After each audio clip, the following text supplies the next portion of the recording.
Welcome to the Career Catharsis Show. I'm your host, Neha Khurram. Today, I will be chatting with the lovely Laura Beauparlant, founder of LabCreative. Laura has been working with small business owners to develop authentic brands that resonate and stick with the market. To find out more on how to craft a compelling brand that feels authentic, stay tuned. Hi, Laura. So glad to be chatting with you today on the Career Catharsis Show. Thanks for joining me. Thanks for having me. Yeah, I'd love for our listeners to get a better understanding of your background and what it is that you do. Oh, wow, there's like multiple parts to that. So, I'll tell you a bit about where I am now, and then I can kind of backtrack and tell you how I got here. So, I'm the founder and creative director of Lab Creative. Mhm. Sorry, it's Brand Camp is my program. So, Lab Creative is my business, and I'm all about helping entrepreneurs find their magic and pair that with our chemistry in order to create really explosive results for their business. Mm. So it's not just about branding, it's not just about design, it's about being our clients' creative partner as they, you know, brand and launch this new business or new version of their business into the world. So we work with solo entrepreneurs, small businesses, people that are, you know, doing a lot of the pieces themselves and they're feeling stuck and frustrated and they're having trouble standing out in their industry. And I understand that because I'm a small business owner. I worked for by myself for many years.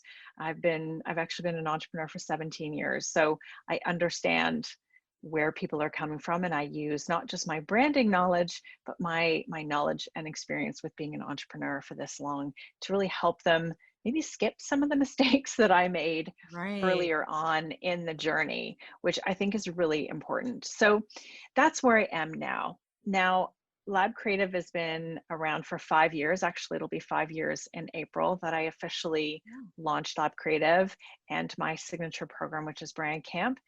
And so much has happened in that time. But before that, I actually had a totally different business, which was designing custom wedding stationery. Mm. So I had that business for 12 years. I started that in 2004. And before that, I was living abroad and working in design. And so I think I always knew somewhere deep down that I was going to be an entrepreneur, that I wanted to forge my own path. And so this is my, second business. And I think what I've learned is that oh, I've learned so many things. Mm-hmm. But I got to a place with my old business where I didn't love it anymore. And I knew I needed a big shift. And I feel like with everything that's happened in the last year, a lot of people are thinking about their businesses and going, is this the right direction? Should I keep going down this road? Do I pivot? What does that look like? And I think now is the perfect opportunity for people to really go, is this what I really want to be doing? And not just go in a direction because that's where you're being pushed, but like, what is it I really Mm. want for my business? And so that brings me back to today, that I've really set up my business in a way that I didn't have to do a big pivot. I had to shift a few things, but now I'm able to help more people. So that's sort of it's a very roundabout way of telling Yeah. you about where I've come from to get to where I am today. That's fantastic. I think a lot of individuals out there that are looking to embark on the entrepreneurship journey or have been at it for a few years, just going back to what you said, that you had a different business altogether when you started, and 17 years later now you've built this brand that is having its fifth year anniversary in April. So early congratulations for that. And your Thank you. signature program, Brand Camp, I've been seeing a lot about it on social media. And it does look like really a small community of people that are coming together to really identify the mission, the intent, and the purpose behind what it is that they're doing. So kind of what you shared about your story so far and what you do is kind of identifying that why behind the brand. And it can be a bit messy for people that are just diving into it. So really curious to know, what is your advice for marketers, founders, or anyone working on their personal brand when it comes to showing up online? Since a lot of us are having to do this online and field marketing is kind of taken a step back. Like, what do you think people can do around that? Oh, so many things, but you really touched on it with why you do what you do. Mhm. That's a really important part of my brand camp process, because your why can lead everything you do. If you're clear on why you started this business or why you got into a certain industry, and you have that clearly articulated and written down, it becomes like a sign, a marker. It's that it brings you back every time there's a new opportunity, a new idea you have for a product or a program, a client, whatever, a direction. If you go back to that why statement and go, does this, name the thing, get me closer to my vision or my goal or further? And if the answer is closer, then yes, explore that opportunity. If it's no, then it's a no. Don't move forward. So there's so many, we get distracted by shiny objects and all the things that like, ooh, well, maybe I should do that. Ooh, maybe I should try that. But when you really understand why you created something, it'll be so much easier to attract the right clients, attract the right potential employees if you're hiring people, and just stay on track with what you're doing. It doesn't mean your why won't change over time, but when you have that, it helps make it so much easier for you to write, create content, create programs, create offerings when Mhm. it comes from that place. And I really believe in creating a heart to heart connection with your audience. And that's when you tap into their values and their challenges. And it's when you are really authentic in your brand. Mhm. And you were saying, what advice would I give? It's like really looking at what is the path that you can forge for yourself instead of following in other people's footprints, right? Because when we do that, we're just going to be the little sister or this, like we're Mhm. never going to necessarily pass them because we're on their path, we're not on our own path. And I often share the story that I used to straighten my hair, Mhm. and because I thought people would take me more seriously, and yada yada yada, all the reasons why. I Mhm. was young, and I thought, okay, that's one thing, I'll look more professional. And when I actually started embracing my curls a few years ago, people were like, oh, that's so like, who is this woman? Like, and I really, it was like I was almost hiding a part of myself by straightening my hair. And it might sound trite to some people, but my big transformation really started when I started to actually even just embrace my curls, which you can't see Mhm. right now because it's up. But, it's really, my photographs started to look more authentic. I come across in videos more authentically. I started writing more authentically because I realized that that was more true to me. And Mhm. when I was hiding and trying to pretend to be something I wasn't, or trying to look and sound like other people, that it wasn't getting me anywhere. And as soon as I really started to embrace my opinion and who I am, Mhm. I started to realize I started attracting way more of the people that bring me joy in what I do.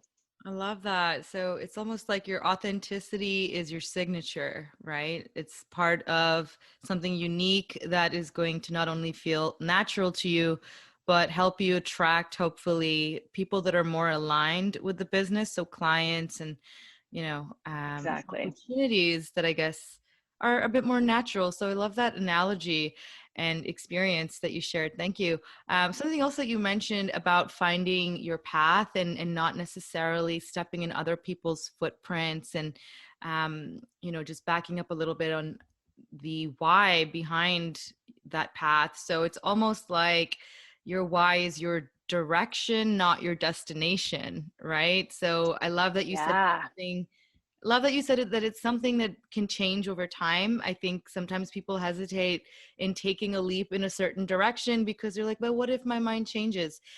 So I like that you touched on that's okay. Things will change, directions are, not linear necessarily. Um, Exactly. yeah. So I guess that's a challenge that might come up in, your line of work, but curious to know, how do you kind of, help clients that may be facing that as a challenge, or like what is the number one challenge, if not that, for your clients? Yeah, I think the two things that come up the most is clarity and confidence. Mm-hmm. People aren't clear in their own messaging. They're competing against the world in essence, because we're all virtual and so many businesses are now global, or at least, across their own country or province or state or Yeah. whatever. So our competition pool actually just increased, Mm-hmm. as well as our opportunities. So it's not about being the loudest voice in the room, but it's about having a voice that people listen to. Mm-hmm. And so I think that's really important to note in this entire thing, is that it's not just about having this big bold brand that if that's not you, then that's not you, but it's really showing up authentically and consistently. And when you have the clarity and confidence in your messaging, your personality, what you stand for, like what is the position you have in your industry, then everything you do comes across with um, more focus and more authenticity when you have that. And I've worked with a lot of different types of businesses, but whenever I've worked with people who are in the same industry, we've done a lot of work for naturopaths, people in the wellness space, and they all have the same training, but everyone brings something unique to the table with their skills and their background and their personality. And so every single brand we've created for a naturopath, they have completely different messaging, completely different visuals, because we're looking at what their competitors are doing to make sure that we don't look and sound anything like them. Right. That's really what I see the purpose of doing competitive research is: what colors are they using? What fonts are they using? Are they consistent? Are they, what are they doing right? What are they doing wrong? What can I do differently? Mm-hmm. So that's where the forging your own path comes into play, because you're not going, oh, I'm just going to emulate this person and steal their content and say exactly the same thing, but insert my business name or my name here, Right. which happens. It's about going, okay, that's what they're doing. That's awesome for them. How am I going to package this up? How am I going to offer this? Even though we have the same background, we all have an opportunity to create a really unique way that we offer what we do. Love that. Yeah, I think doing that competitor research and making sure that you are finding your own voice there and having your own messaging is so key. That's oftentimes why I myself am attracted to certain brands. So, a question that I have around balancing one's brand, with maybe, I guess, a lot of the advice out there around vulnerability. I think this is something I've heard you talk about a lot. So, Yeah. balancing one's brand, how does that channel results in business?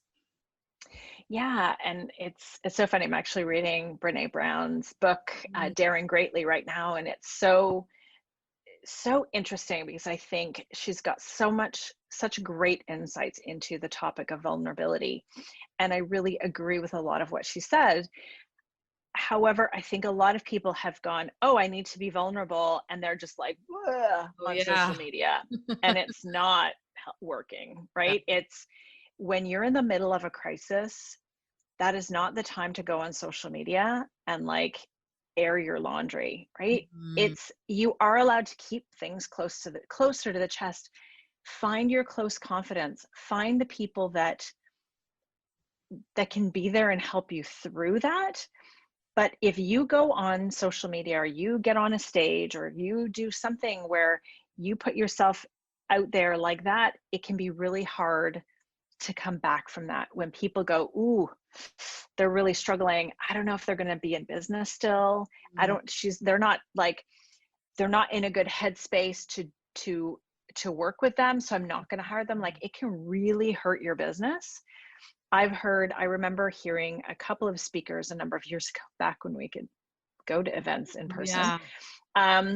And over the course of a couple of months, I heard two speakers, and I was physically uncomfortable listening to them. I was like, I wanted to flee the room. And my immediate thought was, I would never hire this person, because I'm like, they're still dealing with whatever that is. Right. And so, has my perception changed of those people? I haven't really given it much thought, but probably not. So once that's done, it can be really hard to undo it. What I believe you need to do, and you may have seen this that I've shared, is to teach from your scars, not from your wounds. Right. So if it's like a big gaping wound, that is not the time to share it. You are not ready. You're still dealing with it. Find the people you can trust to share that with and work through it. When you teach from your scars, it's healed. You've moved past it. You can take the learnings from whatever happened and share that if it is relevant to your audience and your business. You don't have to share every story. Just because it happened to you doesn't mean you have to share everything. You are entitled to a private life. And it's not about hiding, but it's like, is this story relevant? Will this help my audience in some way with their business or whatever it is that I do for them? So you actually get to curate your vulnerable stories. I believe you should.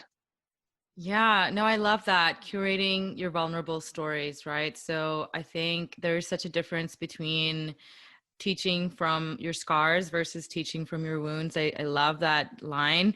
So I think that's a really key distinction, because we do hear this a lot, right? That everybody currently, is talking about embracing vulnerability. And something else that I actually saw you post recently, and I'd love for you to kind of expand on, is I saw a quote from you, and it goes, "Leaders don't wear slippers." So I knew you were going to say that one. it is a bold one, and I think it's one that I would love for you to expand on, because there's some of us that might be like, oh wait, hang on, I take all my Zoom calls in my PJs and my bare feet, and I thought this is a time for us all to just embrace our normalcy, but at the same time, I love the other perspective, because there's some validity there, and I'd love for you to kind of weigh in and expand on that. Yeah. Yeah, I got way less unfollows on that post than I expected. In an email, I was like, how many people are going to be really offended by this? So I can actually take this back to when I started my first business. I was working from home. I worked from home for 11, 12 years originally. And of course, now we're back working from home again. So at least I have that experience. But every day I got up and I showered and I put on makeup and I did my hair. I didn't know. And people are like, why don't you just work in your pajamas? I'm like, I have no idea how my day is going to unfold. I don't know if somebody's going to show up, want a book appointment, if I'm going to, at the time there wasn't Zoom calls, but I felt more prepared. I'm like, I'm not going to be in the right mental state if I'm in my pajamas working. And so for me, it was a way for me to like, this is how I start my day. It was part of my morning routine. And I personally just felt so much better when I actually put pants on. Like I'm wearing jeans right now. I haven't been the one of those people in like pajamas or yoga pants for the last year, even though you can't see anything below my waist. But the idea of leaders don't wear slippers, it was meant to be a little bit of a bold statement. Yeah. Because what I found is I was working at home wearing my slippers all the time, just like everybody. And I decided to start putting on shoes when I was getting onto Zoom calls or on a sales call or on something where I was speaking, so that I had this moment where I'm like, I'm now stepping into my leadership shoes. Right. And there's something fundamentally mind altering when you step into a different state, when you're talking to somebody about business or talking to a potential client or doing a video on Zoom. It doesn't matter if people can't see it. It's about how you feel. right? It's the reason why we love to get like, I mean, maybe not everybody, but like dressed up, Oh, get your heels on, go dancing, go and feel, you just mm, feel powerful and strong. And we've lost that because we're working from home and people aren't dressing up, or they're like, I haven't showered in days. I'm like, I just never understood. Like, that's just not me. But I right, don't want people to take this the wrong way either, that I'm like, you have to be dressed a certain way. right. If it's a hoodie and sneakers and that is how you show up as a Yeah, leader, yeah, then show up that way as a leader. It doesn't mean you have to wear makeup as a woman. Doesn't mean yeah, you have to look like me or how I dress. This is how I dress as a leader. yeah. How do you dress as a leader? Mhm. And it could be that you're sitting there in heels while you're on a call, or it could be that you have some, like whatever that is, it's Mhm. about defining your own style, because Yeah. the way you show up in your clothes is part of your brand. What I'm wearing now Mhm. is part of my brand because this is who I am. And so I think it's important for people to realize I'm not telling you what kind of shoes to wear, Oh, yeah, yeah, or what that idea of just not wearing, leaders don't wear slippers, was meant to be thought provoking. Go, how yeah. do I show up? How am I dressing? You think about that phrase, you dress for the job you want. Mhm. And what are you dressing for? Absolutely. I love that. And I really like you expanding on the idea of, what is your style as a leader? If it's a hoodie and sneakers, like the idea is, you know, you're getting out there, right? Even if you're on Zoom, you're presenting yourself to the world, and just that mindset shift, I think is huge. So I do think after reading that, it kind of made me reconsider as well. So I do appreciate that. And yeah, I think sometimes it's difficult to get all the context when there's just a few words, but to your point, it's a bold statement, and really, really appreciate your perspective around that. Um, Thanks. yeah. So I would love to also know if you have any advice for individuals out there that are new to developing a brand, right? So we've kind of talked a little bit about what it takes, but what would your advice be to any newbies that are either starting their own venture or new to personal branding?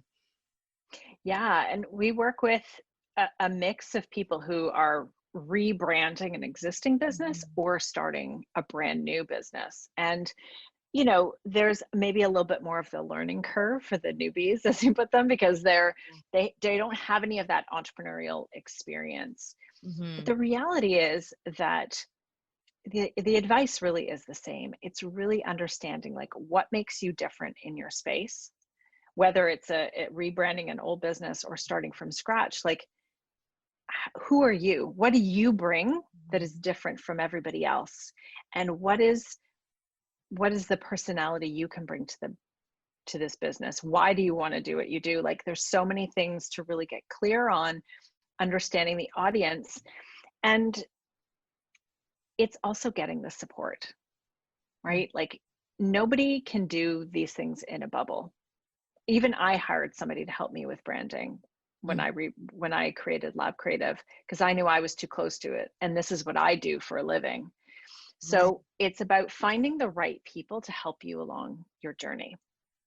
So is that a bookkeeper? Is that a business coach? Is that somebody to help you with your branding? And I realize you can't always do all of these things at Mhm. once, but to me, understanding the foundation of your brand, which is what I do with my clients through Brand Camp, that foundation sets you up for success no matter what you go on to do. And it's because then you have that clarity and confidence and the language you need to attract the right people. And it gives you that focus, right? So many times as entrepreneurs or new businesses, or whatever, you have so many different, you're like, oh, I can do this and I can do that. And like, you just need somebody to help you distill it down into something really, really concise so that you are clear, you know, yes, what are my goals for the next 3 months, 6 months, year?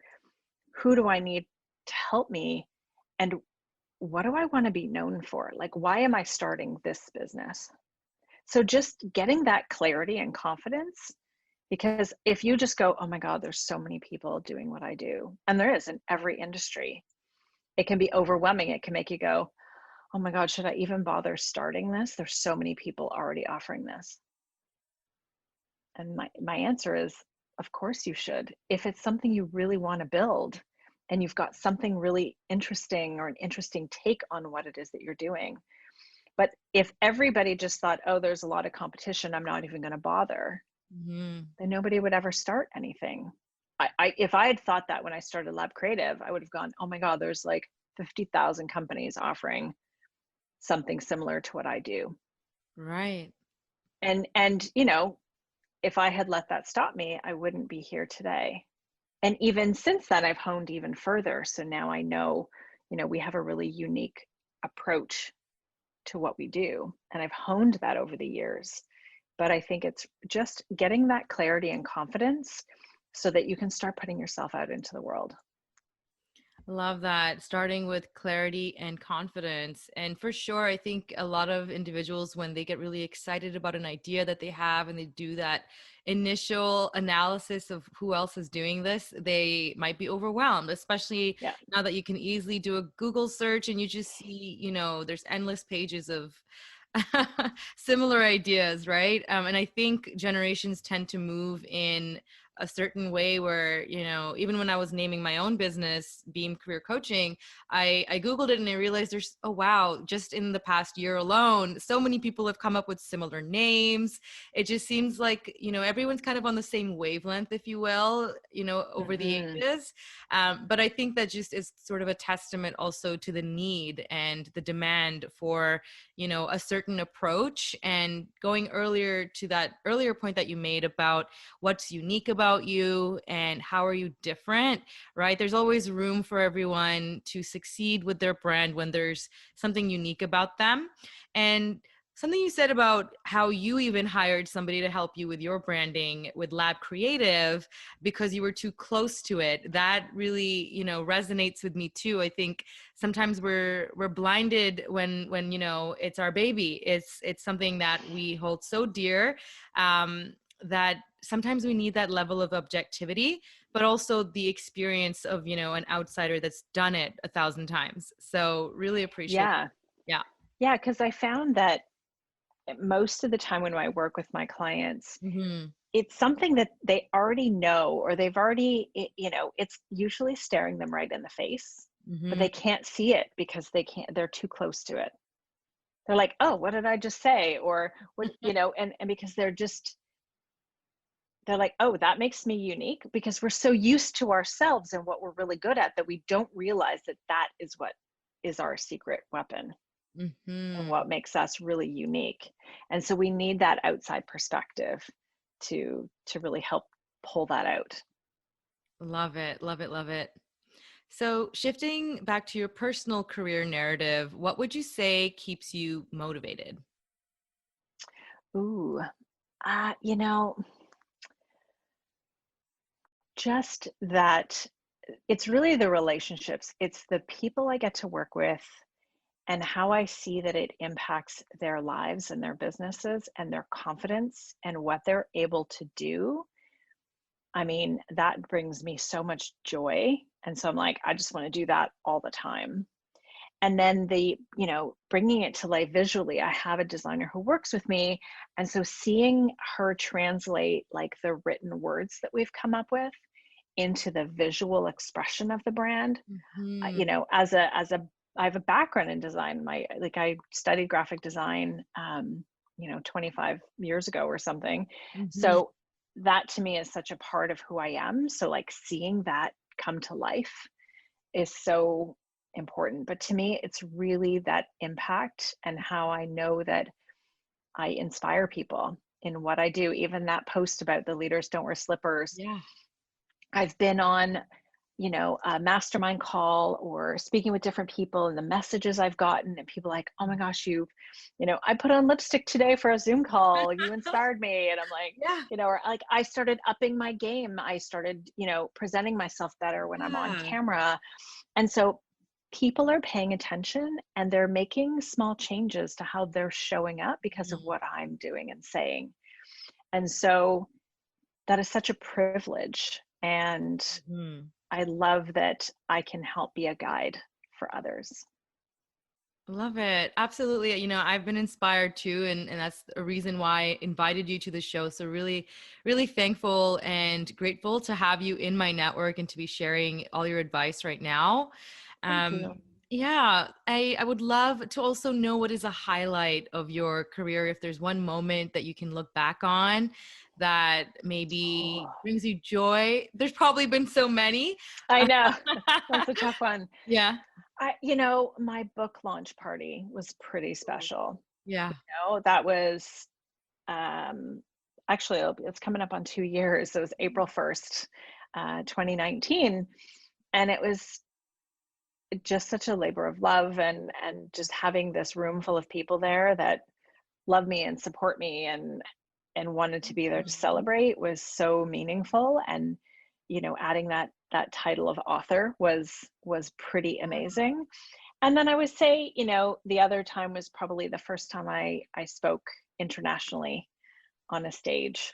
That Mm. was, I spoke a few years ago in front of about 600 people in Mexico, and it was like my biggest audience, international. It's like, all right, like sometimes I look at, my descriptors of like Laura Beauparlant, international speaker, author, and it's like, wow, that's cool. Oh That's yeah. really cool. And even I have to remind myself, or my people have to remind me to stop and appreciate Yeah. those moments, because I have a tendency to just like, okay, I've done it. Check, let's move Oh yeah. on. And we often don't stop to celebrate the accomplishments. Mm. And so it's been really important for me to like just take note of the things that I've accomplished and be so proud of what I've built in the last 5 years. I love that. Absolutely. It just makes me think of there's a line out there somewhere where it happens slowly and then it happens all at once. Right. So Yep. I just think that taking that time to really look where I was 5 years ago and what I've done, and, even just looking at your headline, especially as somebody in branding, I'm sure you pay attention to that on a regular basis. Yep. How are you presenting yourself out there? What words are you using? But then to kind of appreciate what that means, and to have a fresh set of eyes on it. So important. So thanks for sharing. My pleasure. Yeah. Is there any final words of advice for our listeners on today's call? Oh, wow.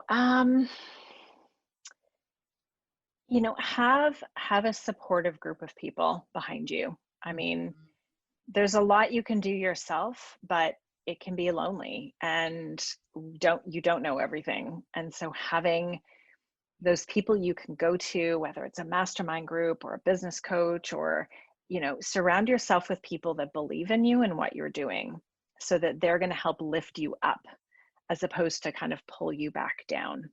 And the worst thing you can be as an entrepreneur, surrounded by people who don't understand what you're doing and just want you to get a real job.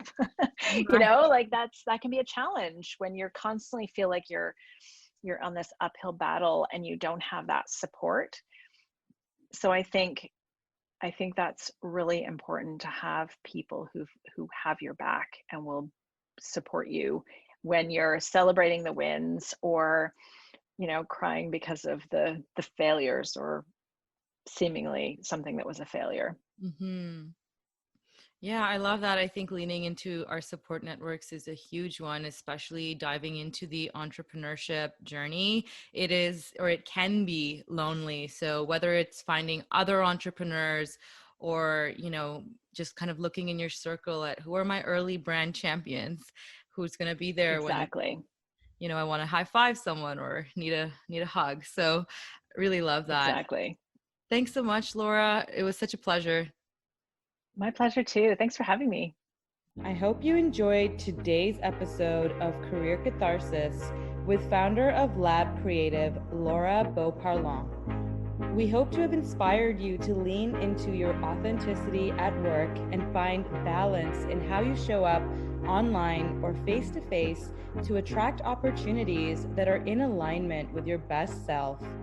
For more details on how to work with Laura on your small business brand, or with myself on your career brand in your job search, Visit the show notes. Subscribe to stay in the loop on career transformation stories, and see you next time.